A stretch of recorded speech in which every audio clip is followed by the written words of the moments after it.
যে ভূমিতে শতাব্দীর পর শতাব্দী ধরে শান্তিপূর্ণভাবে বসবাস করছিল ফিলিস্তিনের আরব জনগণ, সেই ভূমি একদিন রঙিন হয়ে উঠল রক্তে। প্রতিবেশী হয়ে আসা কিছু মানুষ একসময় হয়ে উঠল সেখানকার মালিক, আর প্রকৃত মালিকরা পরিণত হলো বিতাড়িত জনগোষ্ঠীতে।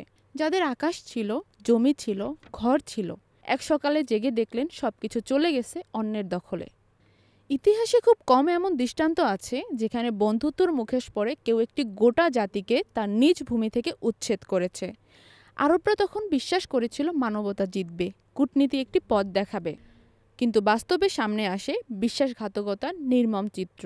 যেখানে আরবরা বাড়িয়ে দিয়েছিল বন্ধুত্বের হাত, সেখানে ইহুদিরা সেই হাত ধরেই গড়ে তোলে এক সুপরিকল্পিত দখলদার রাষ্ট্রের ভিত্তি। ইহুদিরা আশ্রয় নেয় আরবদের বন্ধুত্বের ছায়ায়, কিন্তু সেই ছায়ার নিচেই তারা পেছন থেকে চালায় ছুরি।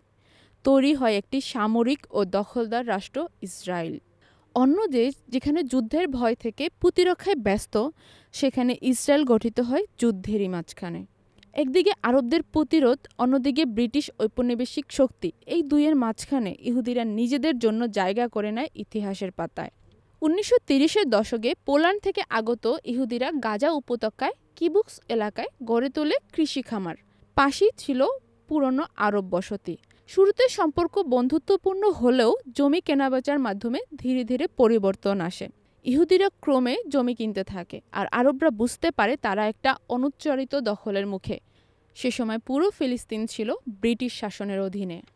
১৯১৭ সালের বেলফোর ঘোষণায় ব্রিটিশরা জানায় তারা ইহুদিদের জন্য একটি জাতীয় আবাসভূমি গঠনে সহায়তা করবে। এই ঘোষণায় ছিল ভবিষ্যতের রক্তক্ষয়ের বীজ। হিটলারের নির্মম ইহুদি নিধনের ফলে ইউরোপ থেকে বহু ইহুদি পালিয়ে আশ্রয় নেয় ফিলিস্তিনে। আরবরা তখন টের পায় তাদের অস্তিত্বই সংকটের মুখে। ব্রিটিশরা আরব বিদ্রোহ কঠোরভাবে দমন করে। আরবরা তখন নেতৃত্বশূন্য হয়ে পড়ে। বিপরীতে ইহুদিরা গোপনে অস্ত্র মজুত করে। দ্বিতীয় বিশ্বযুদ্ধ শেষ হতেই ইহুদিরা নিজস্ব রাষ্ট্র গঠনের দাবি আরও জোরালো করে তোলে। ১৯৪৭ সালে জাতিসংঘ ফিলিস্তিনকে বিভক্ত করে দুটি রাষ্ট্র গঠনের সিদ্ধান্ত নেয়। যদিও ইহুদিদের হাতে মাত্র ১০% জমি ছিল, কিন্তু তাদের দেওয়া হয় প্রায় ৫৬%। আরবরা এই অন্যায় বণ্টন প্রত্যাখ্যান করে। ১৯৪৮ সালের ১৪ মে ব্রিটিশরা ফিলিস্তিন ছাড়ে। ওই রাতেই ইহুদিরা ঘোষণা করে ইসরায়েল রাষ্ট্র। এরপর একযোগে আক্রমণ করে মিশর, সিরিয়া, জর্ডান, ইরাক ও লেবানন। কিন্তু এসব দেশের মাঝে ছিল বিশ্বাসের অভাব, নেতৃত্বে বিশৃঙ্খলা।